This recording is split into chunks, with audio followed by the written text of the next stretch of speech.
Hello everyone, আজকে বানালাম একটা চকলেট কেক। চলেন আপনাদের সাথে শেয়ার করি।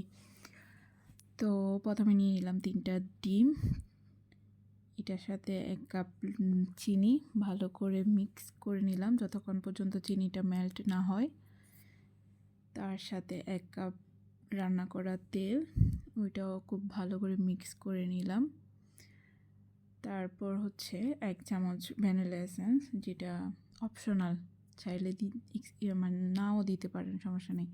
এরপর শুকনো উপকরণগুলো ভালো করে একটু ছেঁকে নিতে হবে আলাদা করে। 1 কাপ ময়দা, 1 চামচ বেকিং পাউডার, আধা কাপ কোকো পাউডার, একটু পরিমাণ মতো লবণ। এরপর ডিমের মিশ্রণটা শুকনো উপকরণগুলোর সাথে আস্তে আস্তে করে মিক্স করতে হবে। ব্যাটারটার থিকনেস দেখে একটু দুধ অ্যাড করলাম, আধা কাপ দুধ অ্যাড করলাম। এরপর ওটাকে ভালো করে মিক্স করে কেকের মলটাতে বসাই দিলাম। ওটাতে সামান্য একটু ময়দা ছিটিয়ে নিচে, যেটা লেগে না যায় কেকটা। তো এরপর একটু ড্যাব ড্যাব করে দিলাম যাতে ভিতরে বাতাসটা থেকে না যায়।